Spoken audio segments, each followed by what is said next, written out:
राम राम राम हरे हरे, हरे कृष्ण कृष्ण कृष्ण हरे हरे। हरे राम राम राम हरे हरे, हरे कृष्ण कृष्ण कृष्ण हरे हरे। हरे राम राम राम हरे हरे, हरे कृष्ण कृष्ण कृष्ण हरे हरे। हरे राम राम राम हरे हरे, हरे कृष्ण कृष्ण कृष्ण हरे हरे। पुंडलीक वरदे हरि विठ्ठल श्री गुरु ज्ञानदेव तुकाराम पंढरीनाथ भगवान की जय। माऊली ज्ञानेश्वर महाराज की जय, जय गुरु तुकाराम महाराज की जय, ब्रह्मनिष्ठ गुरुवर्य रंगनाथ महाराज की जय। श्री विनायकं गुरुर्नौमि साकरे नाम विश्रुतम्, येषां चरण सान्निध्यात् जीवा मुक्ता भवन्ति। साखरे वंशविख्यातं ज्ञानदानपरायणं, विनायकं गुरुर्वन्दे भवबन्धविमुक्तये। श्रीरङ्गनाथं गुरुराजवर्यं मुमुक्षूणां ज्ञानदानेकदक्षं, प्रभावती क्षेत्रनिवासिनं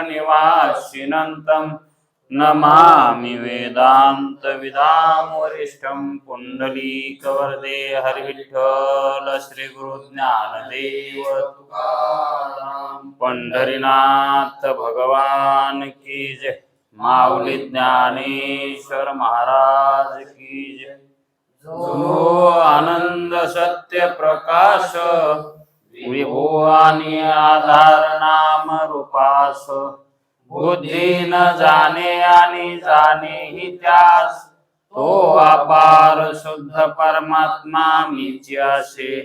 माझे अपार स्वरूप समुद्रावरती, जणू तरंग ब्रह्मा विष्णू महेश गणपती, सूर्य चंद्र वरुण यम मिरविती, देवी कुबेर ही तैसेची, जो सर्वज्ञ दया घन, मुनी हृदयी ज्याचे करीती ध्यान, त्याचे बुद्धी उपाधी करुण, नित्या भान मजची माझी होतसे। ज्याच्या अज्ञाने भाषे जगत, जसा दोरीवरी सर्प दिसत, परी द्वयी ठाईना सर्प जगत, ते स्वतंत्र आणि स्वयं ब्रह्म मीच असे। पुण्य पुरुषी सदैव निष्काम, बोध प्राप्ती कारणे भजावा राम, तो मीच आहे आत्माप्त काम, तरी नमन कवना करावे म्या। जयांचे केलिया स्मरण, सकळ विद्येचे होय अधिकरण, तेची वंदू श्रीचरण श्री गुरूंचे, ते नमस्कारोनी आता। चला विचार सागर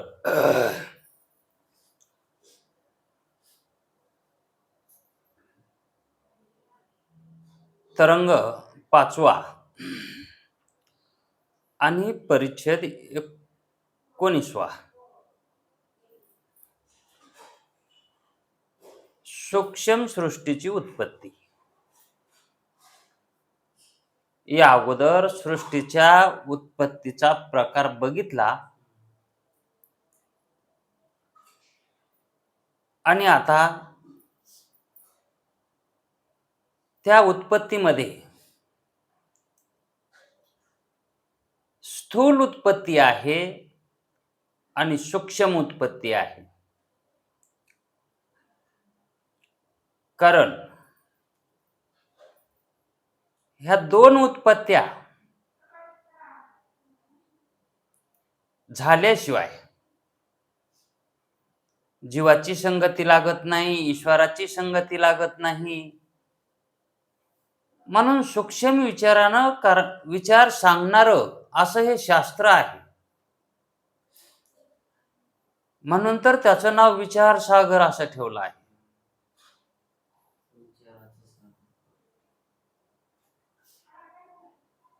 आहे छोटासाच ग्रंथ, पण त्याच्यामध्ये सागराची उपमा कमी पडावी एवढ्या त्या सागरामध्ये, विचार सागरामध्ये गूढ सिद्धांत सांगितलेले आहेत. म्हणून तर या विचार सागरला काही जण अशी उपमा देतात, घागर में सागर, त्याचं नाव विचार सागर.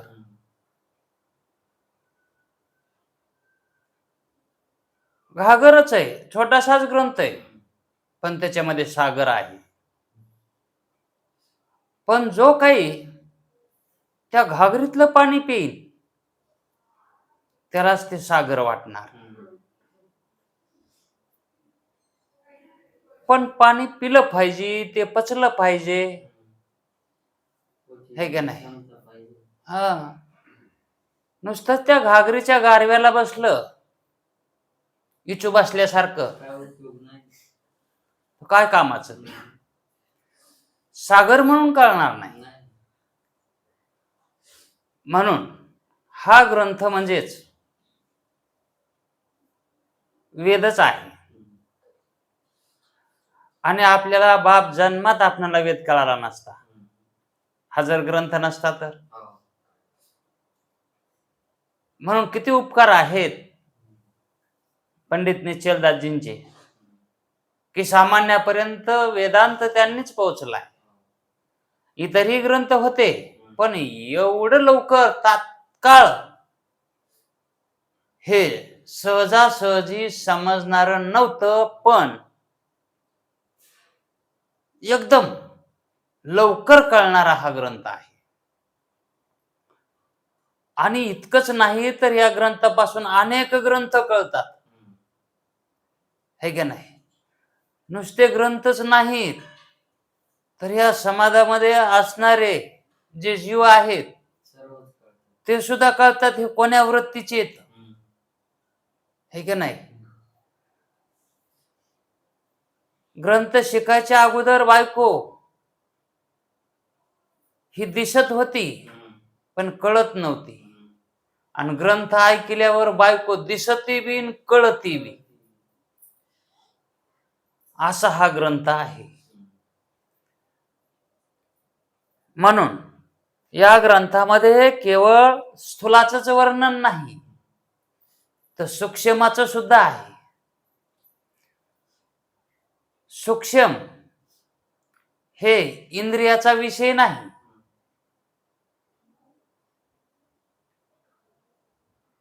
आणि त्याचं वर्णन करायचं म्हणल्यावर हे साधारण व्यक्ती नाही, साधारण अधिकारानं ते करता येत नाही. सूक्ष्माचं वर्णन करणारा हा असाधारण कोणीतरी असायला पाहिजे, तेव्हाच त्याच्याकडून या सूक्ष्माचं वर्णन व्हावे. जे दिसत नाही त्याचं वर्णन करून सांगायचं,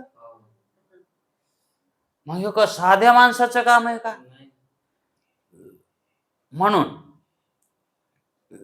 जे अपरोक्ष अनुभूतीला प्राप्त झालेले असतात आणि केवळ ह्याच कार्यासाठी ते जन्माला आलेले असतात, तेच करू शकतात. म्हणून त्यांचं आभार मानावे तेवढे कमी आहेत. काय देव त्याशी व्हावे उत्तराई, ठेवी तो हा पायी जीव थोडा, हे म्हणल्याशिवाय गत्यंतर नाही आपणाला. म्हणून महात्म्यांचे उपकार हे कशानेच फिटत नसतात. जसे संसारामध्ये आईचे उपकार, तसे परमार्थामध्ये संताचे उपकार फिटत नाहीत. म्हणून श्रुती माऊली ही सर्वात श्रेष्ठ माऊली आहे. असो, सूक्ष्म सृष्टीचा उत्पत्तीचा प्रकार कसं सांगतात ते पहा. या अगोदर त्यांनी शेवटी असं सांगितलं होतं की सर्वांचं मूळ ईश्वरच आहे. तिथून सुरुवात झाली होती सृष्टीच्या उत्पत्तीचा प्रकार सांगण्यात. सर्वांचं मूळ ईश्वरच आहे.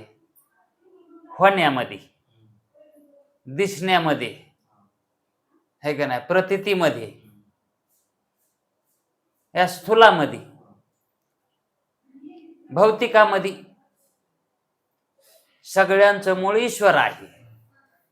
आणि त्याच्याही पलीकडं ब्रह्म हे सगळ्याचं मूळ आहे. पण त्याला ते म्हणू देत नाही, म्हणून म्हणा येत नाही, म्हणून ते म्हणले ईश्वरच सगळ्याचं. हा, तसं म्हणलं की त्याला राग येत आहे, मी मूळ आहे.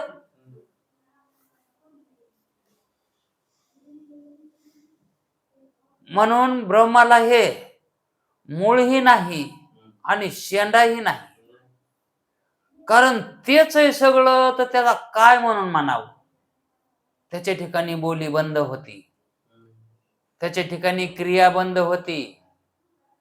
म्हणून ब्रह्माबद्दल काही बोलता येत नाही. वेद शिनला, नेती नेती म्हणा लागेल, वेदाला सांगता आलं नाही, कारण नेती नेती म्हणण्यात त्याचं सांगणं प्रगट झालं. मला वाटतं हे ते आपोआपच झालं काय की, म्हणजे ही जी प्रमाण जाणायला गेली आणि ते जाणता येणार म्हणून वापस करली. पण इकडं संतांनी त्यांची शाबासकी केली.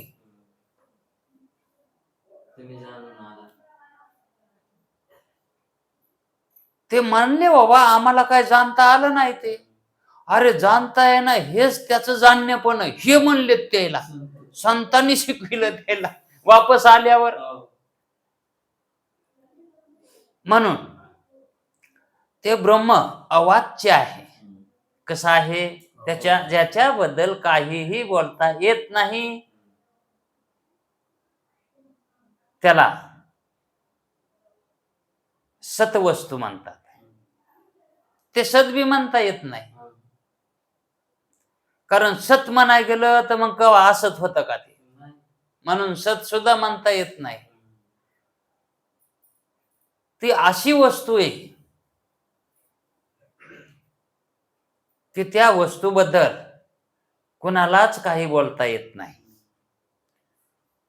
पण वेदांती इतके शहाणे झाले, इतके बळीवंत झाले, फक्त वेदांतीच, ज्याच्याबद्दल काही भ्र काढता येत नाही, सांगता येत नाही,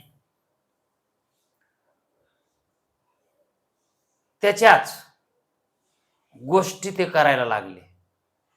ज्याच्याबद्दल काय बोलता येत नाही त्याच्याबद्दल बोलायला लागले. ते कोण?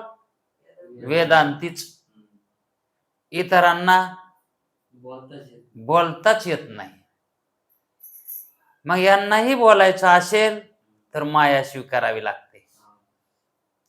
आणि मग कशी स्वीकारावी लागते माया? कल्पित म्हणून स्वीकारावी लागते. बोलायचे म्हणून स्वीकारावी लागते. स्वीकारलीस तर कल्पित म्हणून स्वीकारतात आणि बोलतात. आणि मग काय बोलतात तर त्याच्याबद्दलच बोलतात, म्हणून त्यांना वेदांती म्हणतात. जे अंती बोलतात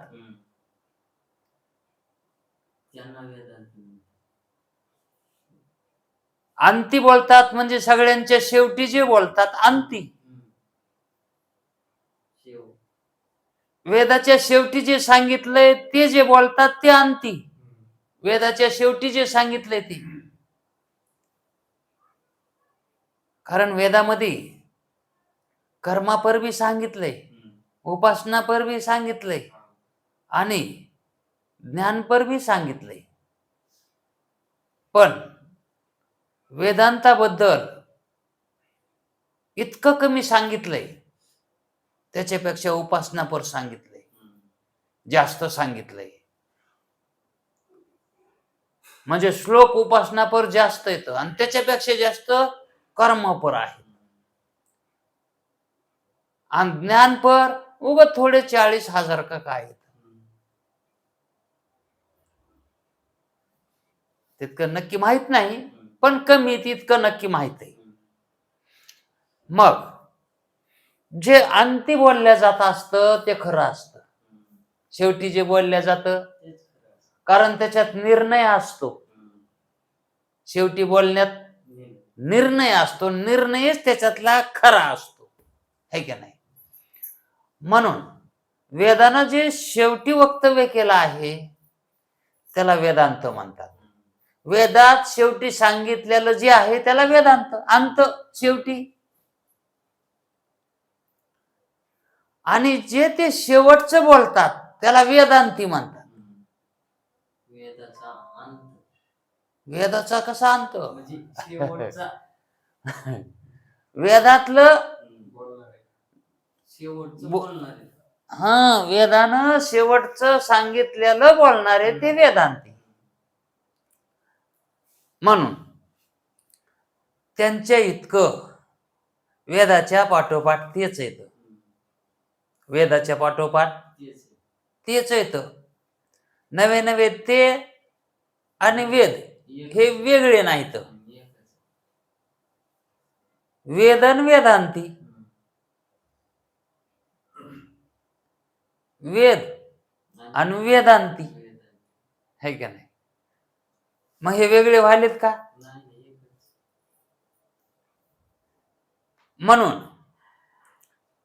हेच वेदांती ज्या विषयी काही बोलता येत नाही त्याच्याबद्दल बोलतात. कशाने दिसत नाही, दुर्बिणीनं सुद्धा दिसत नाही, पण हे दाखवितात. कारण प्रत्यक्ष अपरोक्ष करून देतात, म्हणजेच दाखविणेच आहे ना. म्हणून तर संत म्हणतात, रविदीप हिरा दाविती देखणे. अहो सूर्य त्याच्या प्रकाशानं सगळं जग प्रकाशित करतं आणि जीवाला दाखवितं, ही वस्तू बघा, ती वस्तू बघा. पण सूर्य ज्या वस्तू आहेत का त्याच दाखवित आहे,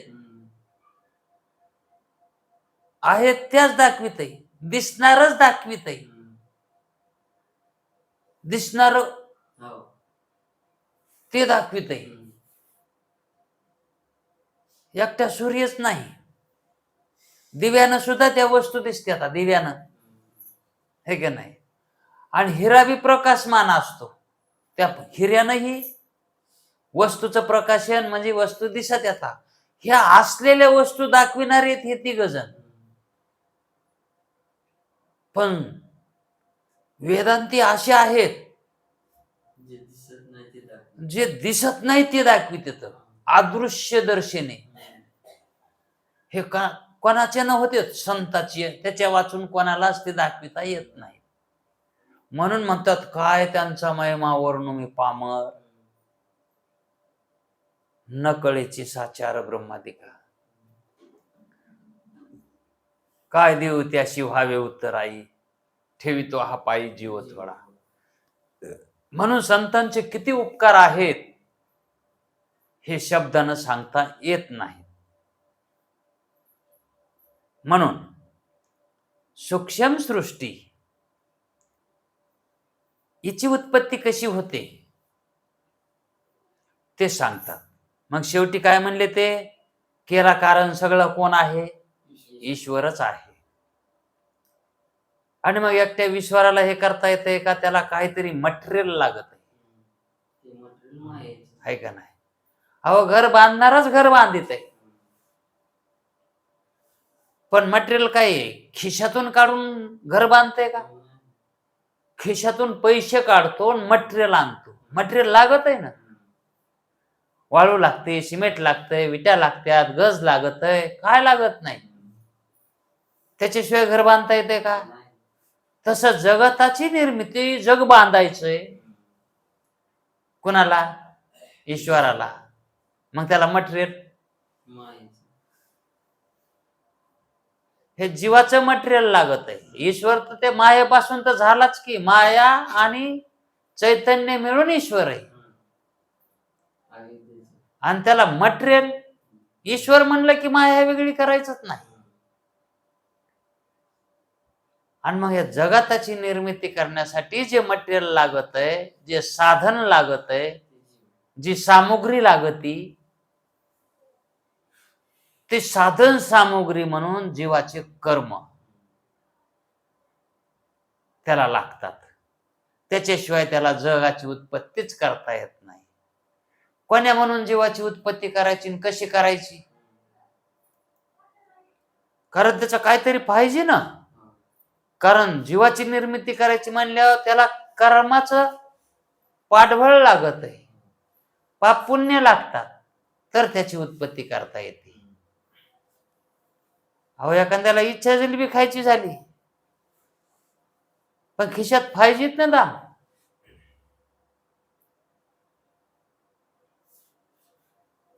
मग जिलेबी खाणारा जवळ जर पैसे असले तर तो जिलेबी खाणार,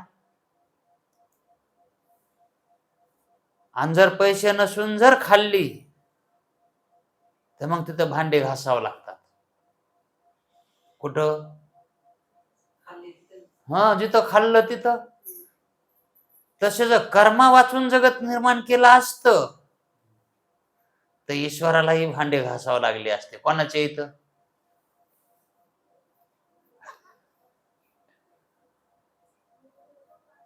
त्याच्याच घरी घासले असते. आणि कोण? माया म्हणली असते घास भांडे आता.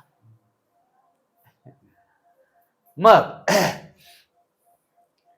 उत्पत्तीसाठी जी सामुग्री लागते ते जीवाचे कर्म लागतात.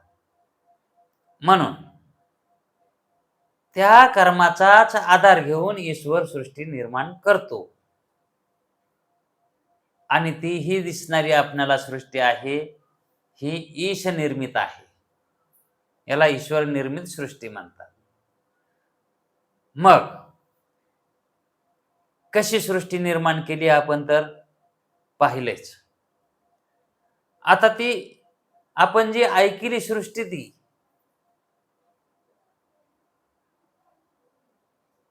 त्याच्यामध्येही आणखी सूक्ष्म, कारण ही सृष्टी आपल्याला डोळ्यानं प्रतीतीला येते, जाणता येते, पण सूक्ष्म सृष्टी ही आपणाला जाणता येत नाही. म्हणजेच ह्या इंद्रियानं जाणता येत नाही. सर्व भूतांच्या एकत्र झालेल्या, सर्व भूतांच्या म्हणजे किती सर्व भूत? 5 भूताच्या एकत्र झालेल्या सत्वगुणापासून, है की नाही, सत्वगुणापासून अंतःकरण उत्पन्न होत असते. अंतःकरणाची उत्पत्ती सत्वगुणापासून होत असते. आणि सत्वगुण ज्ञानाचा हेतू आहे. ज्ञान कशानं होते? है का नाही? आणि ज्ञान कुठे होते? म्हणून अंतःकरण कसं आहे? आणि ते कशापासून बनलंय?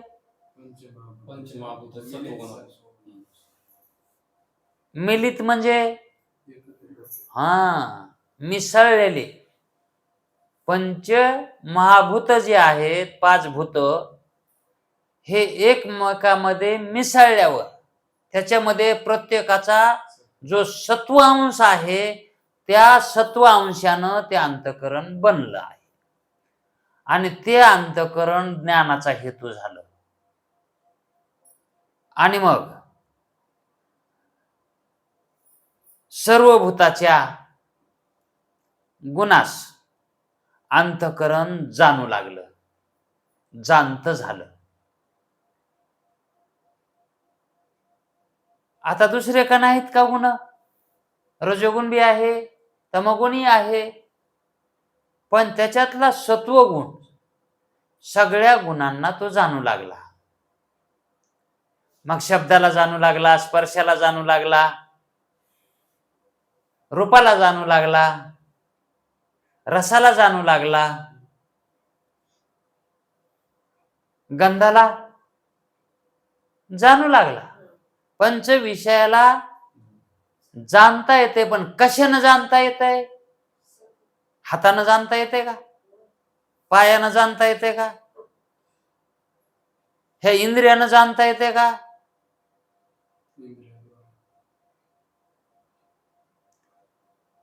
अंतःकरणानं जाणता येते. कारण अंतःकरण हे सत्वगुणानं बनले म्हणून तिथंच ज्ञानाची उत्पत्ती होते. आणि ते नुसतं अंतःकरणच नाही बनलं तर चैतन्याची प्रभा ज्यावेळेस त्याच्यावर पडली, ज्ञानरूपी प्रकाश, प्रभा कोणती मानायची तिथं? ज्ञानरूपी प्रकाश. हा सूर्याचा जड प्रकाश आहे आणि त्या चैतन्याचा ज्ञानरूप प्रकाश आहे. म्हणजे तो प्रकाश, आपण म्हणतो ना, आता पहा प्रकाश पडतो का, तर तुम्हाला हे सांगतो म्हणजे हे कळण्याला काय म्हणतात? पडला का प्रकाश, लक्षात आलं का म्हणजे पडला का प्रकाश. पडला का प्रकाश म्हणजेच आलं का लक्षात, त्याला म्हणायचं ज्ञान होणे. मग हे ज्ञान होण्याची क्रिया कुठे घडते? तर अंतःकरणात. मग केवळ अंतःकरणानंच क्रिया घडते का? का त्या अंतःकरणामध्ये काही परिणाम घडावा लागतो? त्या अंतःकरणाचाही एक वृत्ती म्हणून परिणाम घडावा लागतो. तिथून वृत्ती उत्पन्न व्हावी लागते. त्या अंतःकरणानं जाणण्याची जी क्रिया आहे त्या क्रियेलाच वृत्ती म्हणायचं. जाणण्याची क्रिया. कारण जाणणे पण हे ज्याच्यानं व्हायले त्याला वृत्ती म्हणतात. जसं अर्थिंग आणि करंट हे जोपर्यंत जवळ येत नाहीत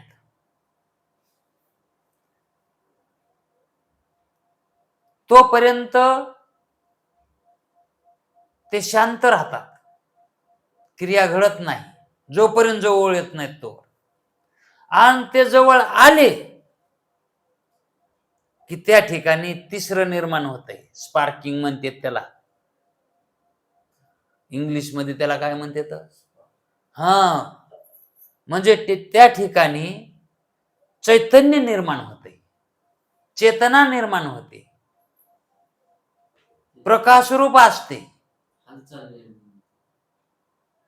स्पार्किंग म्हणजे ती हालचाल कशाची आली? स्पार्किंग म्हणजे तिथं उत्पत्तीच होती ती तिसऱ्याची.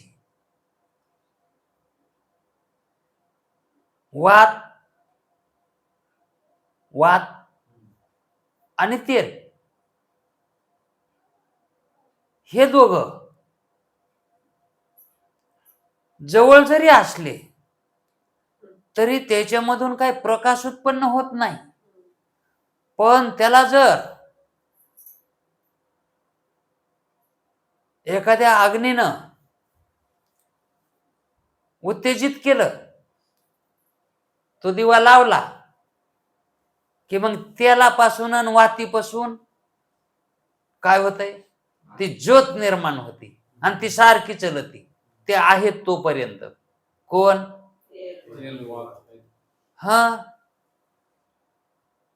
उपादान.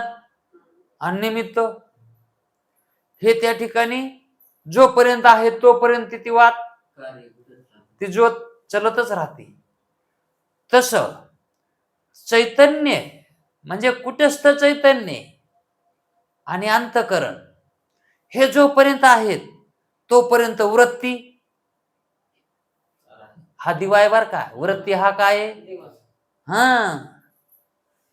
ह्या दिव्यानंच आपणाला दिसत आहे. आणि वृत्ती मावळली तर इजली तर तो दिवा इजला तर मग अंतःकरण बी असून काय उपयोग नाही आणि चैतन्यही असून काय उपयोग नाही. झोप इतका नाही का? अंतःकरण बी आहे आणि चैतन्य आहे, पण तिथं ज्योत काय होती? मावळती. ती कायमची का? लय होतो तिचा. फक्त त्या ज्योतीचा काय होतो? लय होतो. म्हणजेच वृत्ती मावळते, पण त्या वृत्ती वाचून त्या आभासाला राहत नाही, म्हणून तो त्या ठिकाणी दिवा लावतो.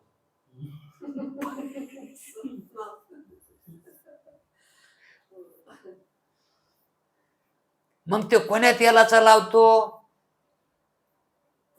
आता झोपेमध्ये लावतो म्हणल्यावर बळडेल असतं का काय असतं? बळडे काळ तेल तेच असते ना बळडेल. आणि त्या दिव्यामध्ये स्वप्नाची उत्पत्ती करतो, स्वप्न पाहतो, हे का नाही? पण ईश्वर तसं नाही करत. तो उपादान चांगलं वापरितो आणि निमित्तही ते तर चांगलंच आहे, त्याच्यात काही येत नाही, पण उपादान मात्र सत्वगुणी वापरितो. म्हणून अंतःकरणामध्ये जो परिणाम होतो का, तो परिणाम वृत्तीरूप आहे. त्या वृत्तीलाच परिणाम म्हणायचं अंतःकरणाचा. म्हणजे त्या परिणामाला वृत्ती म्हणायचं. अशी त्या अंतःकरणामध्ये एक वृत्ती ही निर्माण होते. त्या स्पार्किंगला म्हणायचं वृत्ती. दिव्याला जसं फाल्ट झाल्यावर तिथं चमकत आहे का नाही, तसं कोणी कोणी असं म्हणतंय, अहो आर्थिंग करंट एक झाल्यावर तिथं स्पार्किंग होऊन उजेड पडतो, हे आम्हाला कळत आहे, पण 2 करंटचं बी एक जाग्यावर झाल्यावर तिथंही स्पार्किंग होती, ते का म्हणून व्हावी हो? ते दोन करंट ते 2 नाहीत, 3 आहेत. करंट किती निर्माण केले? 3 निर्माण केलेत. एक रजोगुणी आहे, एक तमोगुणी आहे आणि एक सत्वगुणी आहे. म्हणून ते दोन्ही विरोधातच राहणार. एका करंटामध्ये स्पार्किंग होत नाही,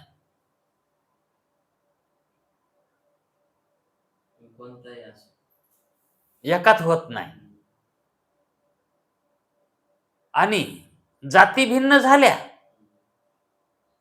प्रकार भिन्न झाले की तिथं विरोध निर्माण झाल्याशिवाय राहत नाही. म्हणून तिन्ही जे तारा असतात त्या तिन्ही तारामध्ये 3 प्रकाराचे विद्युत असते, लाईन असते, 3 प्रकाराची असते. आणि मग 3 प्रकार जर एका ठिकाणी आले की मग तिथं काहीतरी निर्माण होणारच. तसं 2 बी होतंय आणि 3 बी होतंय.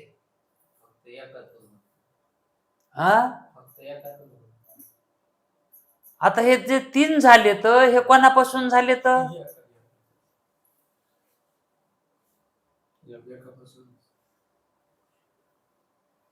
मग मायानेश्वर मानायचे नाहीत का?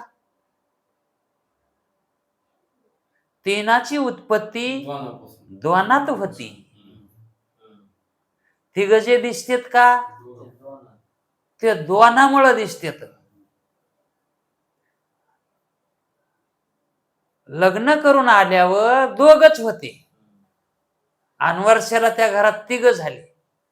वर्षाला वरीच गेलं की तिघ झाले. मग हे तिघ कशानं झालेत? त्या दोघांना झालेत. तीन जे झालेत ते कशानं झालेत? हा, एकानं कसे होते ना. आणि ते दोन जे आहेत का, ते दोन ते एकाचेच दोन झालेत. ते दोन दोन नाहीत, ते एकच आहे. एकाचेच काय झाले तर. हा, आता ईश्वरच काय झालाय? दोन झालाय, माया आणि ईश्वर. मग ते एकाचेच दोन झालेत का नाही? आणि मग ते दोन व्हायच्या अगोदर ते एकच होता का नाही? मग तसा एकच खरा आहे. एकाचे दोन झालेत, दोनाचे तीन झालेत. एक आणि एक किती? आणि दोन आणि एक किती? बराबर बेरीज आहे ना. मग म्हणून एकातूनच दोन झालेत, एक आणि एक दोन आहे का नाही? ईश्वर एक आणि माया एक, हे दोन जे झालेत का, हे एकाचेच झालेत. कारण एकानंच ते एक कल्पित केलंय आणि एकच केलंय दुसरं त्यानं. त्या एकानं एक निर्माण केलंय, फक्त ते एकच केलंय. आणि मग ह्या दोघांमुळं हे तिसरं निर्माण झालंय. पण ते तिसरं जे केलंय का, ते तिसरं वेगळं नाही केलं, ते ना त्याच्यासारखंच केलंय, त्या दोघांसारखंच केलंय. तिसरं काही केलं नाही, नुसतं दिसायलंय तिसरं, पण ते तीन नाहीत. तिसरं झालंय ते त्याच्यासारखंच झालंय ना. काय तिसऱ्याने तिसरा प्रकार थोडाच उत्पन्न झालाय. मुलगी नाही तर मुलगा, दुसरं थोडंच काय झालंय. आणि तेही मुलगा नाही तर मुलगी. पिता पुरुष आणि माता स्त्री, आणि त्याच्यापासून स्त्री नाही तर पुरुष, हेच निर्माण झाले. ते ना तिसरं कुठं काय निर्माण केलंय, त्यानं त्याच्यासारखंच केलंय.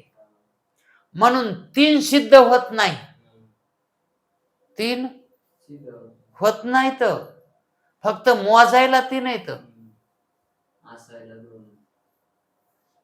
दिसायला तीन येत, आणि मोजायला दोन येत. का मोजायला तीन धरायचे आणि दिसायला दोन, मोजाय दोनच येत, माया आणि ईश्वर हेच दोन येत. आणि असायला अशी बेरीज लावून देत होते गुरुजी. म्हणून जे काही निर्माण झालं आहे ते वृत्तीनं प्रतीतीला येते, आणि वृत्ती जर नसेल तर प्रतीतीला येत नाही. म्हणून जे ज्ञान होतंय ते वृत्तीनं होतंय, आणि म्हणून त्या वृत्तीलाच ज्ञान म्हणतात, त्या वृत्तीलाच ज्ञान म्हणतात. म्हणून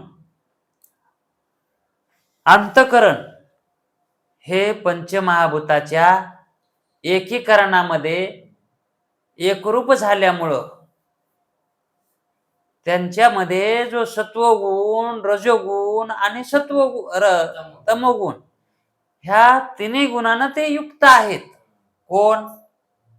भूते, पंचभूते हे तिन्ही गुणानं युक्त आहेत. का म्हणून? तर ते मायापासून निर्माण झालेले आहेत.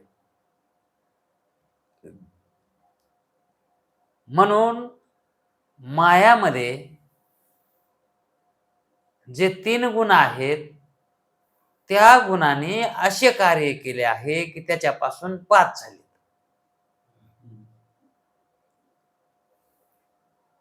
हे 5 पंचभूते आहेत आणि हे एका जाग्यावर ईश्वरानं केले.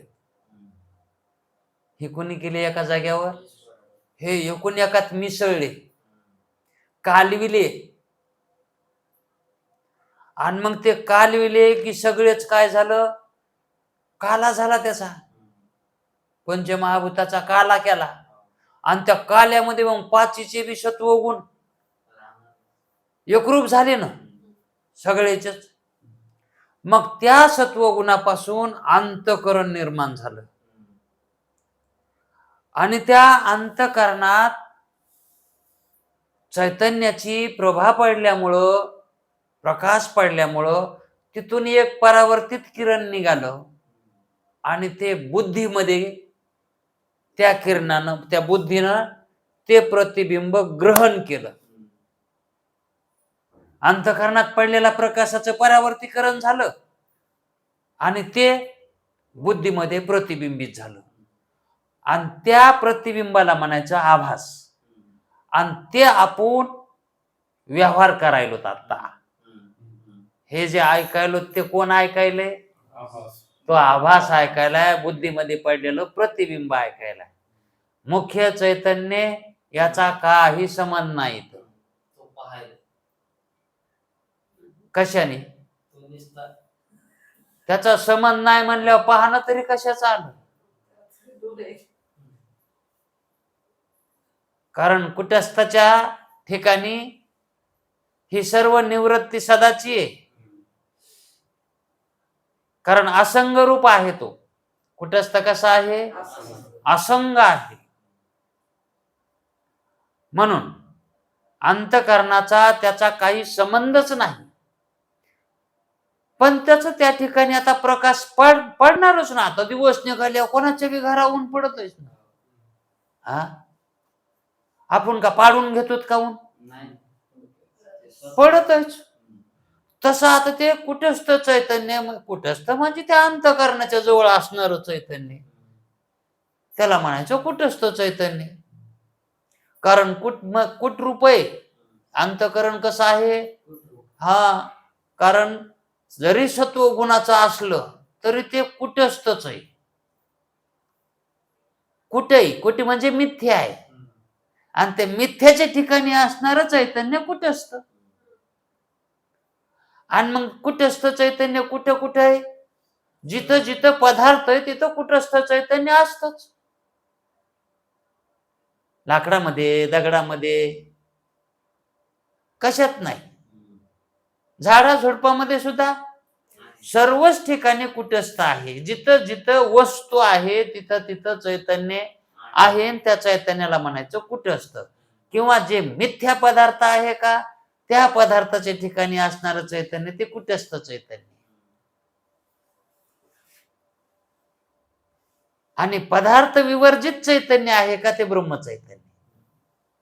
जिथं पदार्थच नाही ते ब्रह्म चैतन्य. आता कुटस्थ हे खरं नाही, कल्पित आहे. मग ते कुटस्थ हे आळा आलाय त्याच्यावर. कुटस्थ नाही रूपच आहे ना का, ते का आहे का? सर्प नाही रूपच आहे. पण ते नाहीच ना. आता ती कल्पना जीवाला झाली, कल्पना झाली, पण वस्तू आहे का ती? मग तसं हे जगत आहे का कुटस्थाच्या ठिकाणी? कल्पित जगत आहे. मग नाही रूपच जगत आहे ना. मग नाही रूप जगत ज्यावेळेस कळालं त्यावेळेस कुटस्थ ब्रह्मरूपच आहे का नाही? जोपर्यंत जगत मिथ्या वाटत नाही तोपर्यंत तो कुटस्थ ब्रह्मच आहे, त्याला कुटस्थ म्हणायचं. आणि तिथं जर समजा ते नाही, जगतच नाही, तर त्याचं कुटस्थ काय होणार? चैतन्य. मग कुटस्थ कसं म्हणायन तिथं? है का नाही? तस ती खून निघून गेली, त्या ठिकाणी म्हणायची खून निघून गेली. मग त्याला कसं कुटस्थ म्हणायचं पुन्हा? असा हा चैतन्याचा, कुटस्थ चैतन्याचा प्रकाश. म्हणून कुटस्थ सदामुक्त आहे. कुटस्थ चैतन्य सदामुक्त आहे.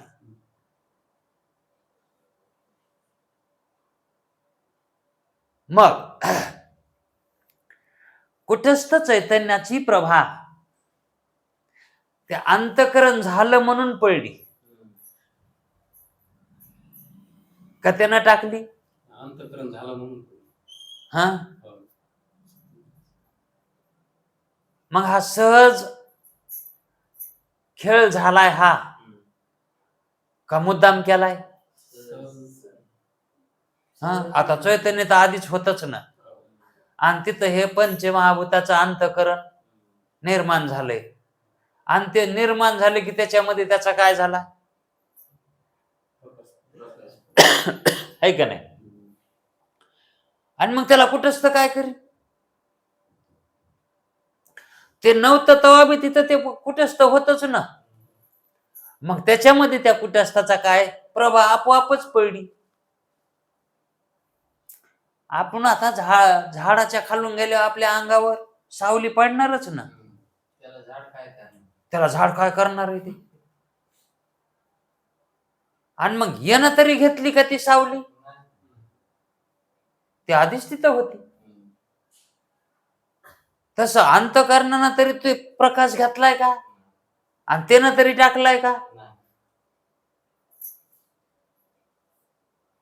ते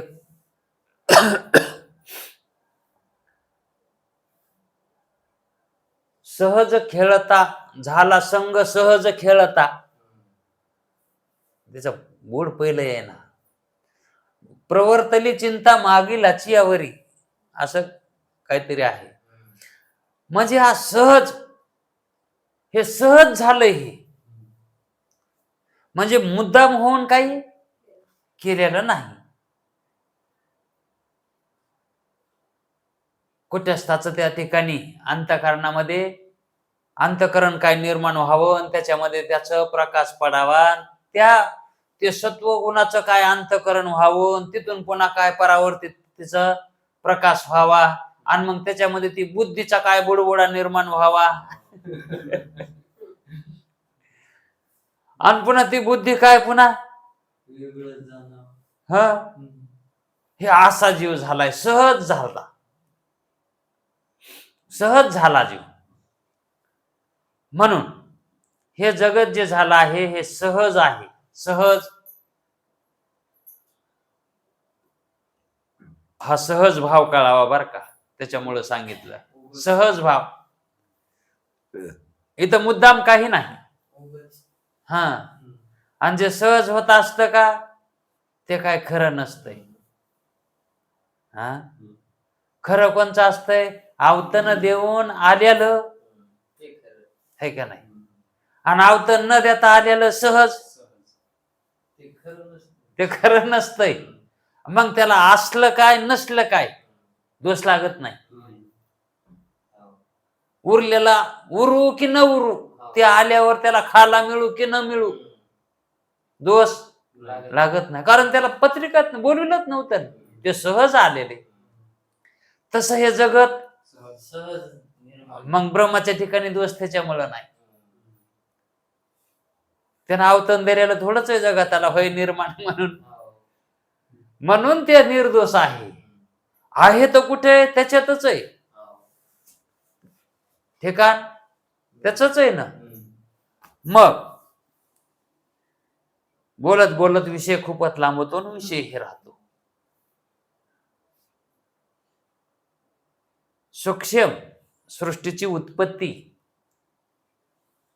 ही अशी निर्माण झाली सहज. मग अंतःकरण म्हणजे काय? तर देहाच्या आत, आत, देहाच्या आत असलेलं करण. करण म्हणजे ज्ञानाचं साधन, ज्ञान उत्पन्न होण्यासारखी वस्तू, ज्ञान उत्पन्न होण्याजोगी, हा, असं त्याला काय म्हणायचं? अंतःकरण. ते मधात आहे, देहाच्या आत आहे, म्हणजे ज्ञानाचे साधन आहे ते. अंतःकरण म्हणजे ज्ञानाचे साधन आहे, म्हणून त्यास अंतःकरण म्हणतात. सत्वगुणाचे कार्य आहे ते कशानं बनलंय? हा, कोणाच्या सत्वगुणापासून? तर पंचमहाभूताच्या मिसळलेल्या सत्वगुणापासून, एक झालेल्या सत्वगुणापासून. आणि त्याच ते कार्य आहे. मग सत्वगुणाचे कार्य म्हणून त्यास, त्या अंतःकरणाला सत्वही म्हणतात. अमुकाचं सत्व हरण झालं, अमुकाचं सत्व गेलं. हे सत्व गेलं म्हणजे अंतःकरण गेलं, अंतःकरण हरण झालं, सत्व गेलं. हा, म्हणून ते अंतःकरणाला सत्वही म्हणतात आणि अंतःकरणाच्या परिणामाला वृत्ती म्हणतात. अंतःकरणात जो परिणाम होतो का? हा, मग अंतःकरणात परिणाम कामून झालाय? कशामुळे परिणाम झाला तिथं? हा, चैतन्य आणि अंतःकरण हे विरोधी धर्मवान असल्यामुळं त्या ठिकाणी परिणाम झाला. सजातीय धर्मामध्ये परिणाम होत नसतो,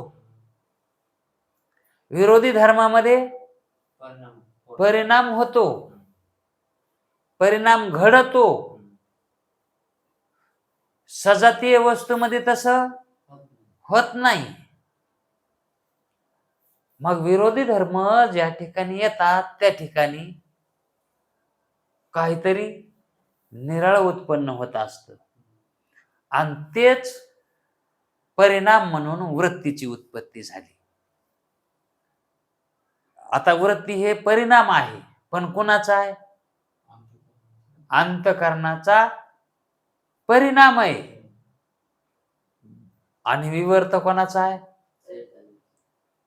त्याचा विवर्त झाला म्हणून तिच्यात परिणाम झालाय. विवर्त नसता झाला मग परिणाम, पण विवर्त सारखाच आहे ना त्याचा. ते उपाधी उत्पन्न होऊ ना हो, हा. अहो तुम्ही दळण वाळू घाला न वाळू घाला, ऊन हायच की. तस दळण वाळू घातल्यावर त्या दळणावर ऊन पडणारच. तसं अंतःकरण निर्माण झाल्यावर त्याच्यावर विवर्त पडणारच. आणि विवर्त त्याच्यात पडला की मग त्या ठिकाणी परिणाम आहे का नाही?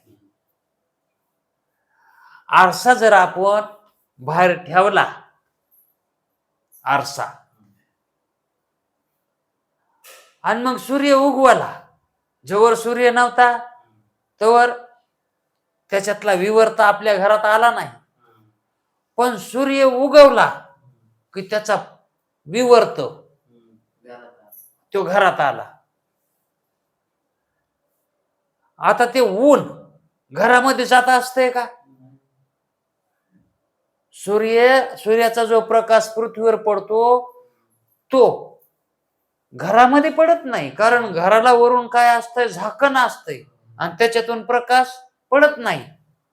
पण भिंगाच्या मार्फत चौकटीतून म्हणजे दरवाज्यातून, उघडा असला दरवाजा तर ते प्रकाश परावर्तित किरण होऊन घरामध्ये जाते. तस तो परिणाम जो घडला आहे का, तो कशात घडलाय परिणाम?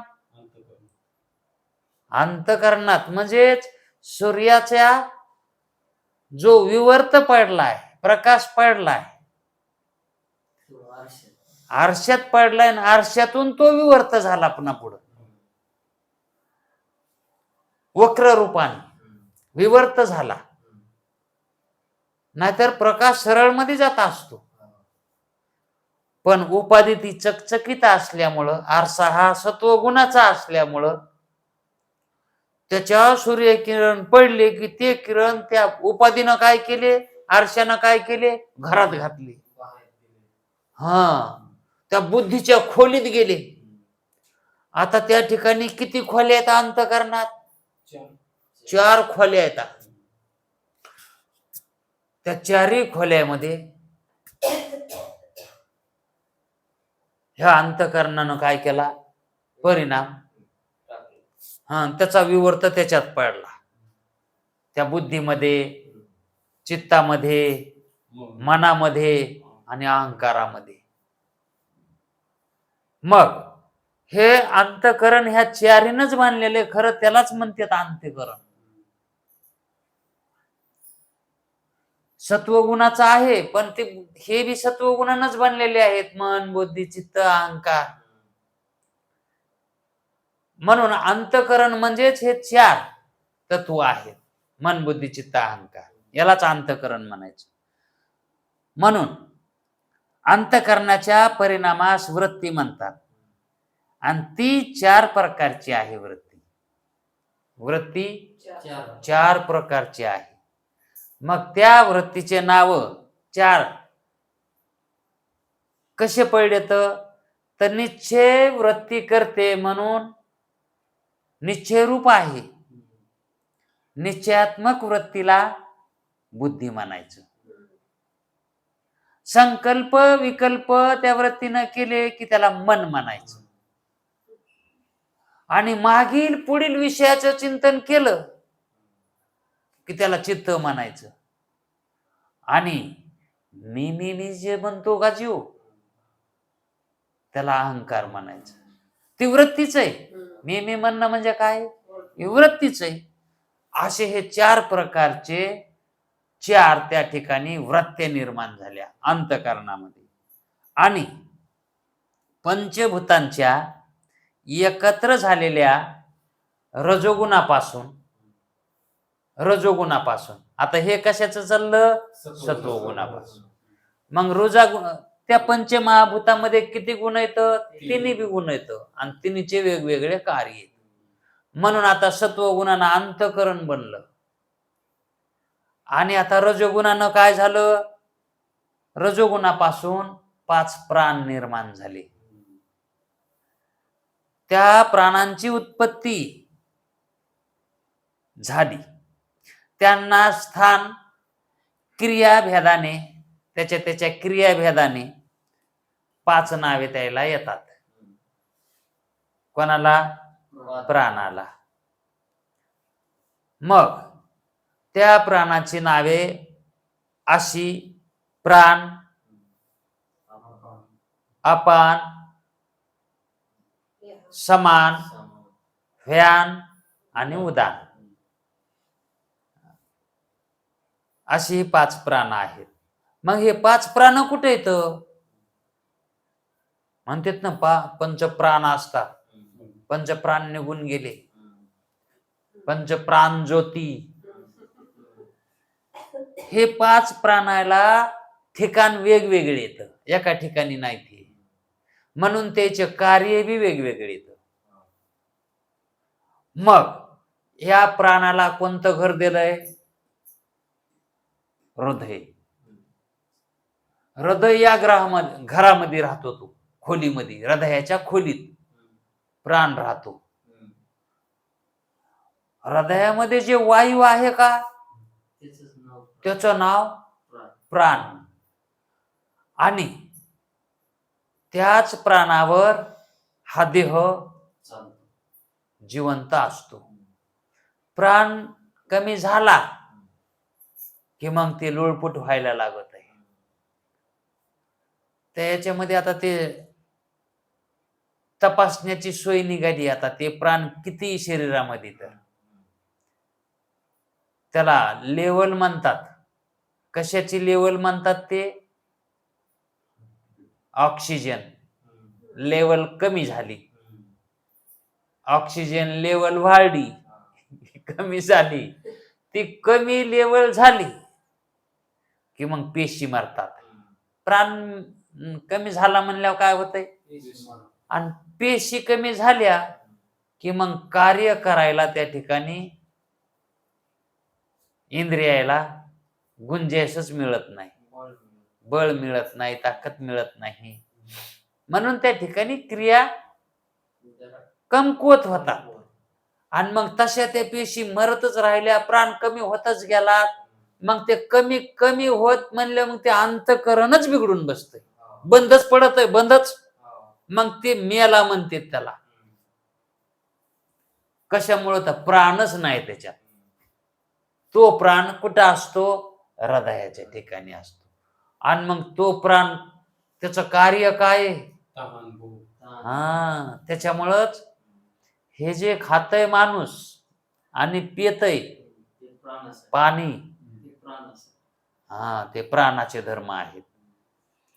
आणि हे झालं प्राणाच्या बाबतीत, है का नाही? आणि मग हे प्राण कोण्या गुणापासून झाले तर? रजोगुण. आहे का नाही? आणि त्याचं राहण्याचं ठिकाण हृदय स्थान आहे. आणि त्याची क्रिया क्षुधा आणि विपासा, ह्या त्याच्या क्रिया आहेत. सोबतच घेऊ, त्याने सोबतच दिलंय. आता दुसरा प्राण अपान आहे. दुसरा वायू कोणता आहे? अपान. हे उद्या घेतलं तरी चालेल, हो. टाइम झालाय. मग आपण थांबू इथं आता, टाइम झाल्यामुळं. नाही तर मला वाटलं होतं हे इतकं होईल, पण नाही झालं. त्याला काय? पुंडलिक वरदे हरी विठ्ठल.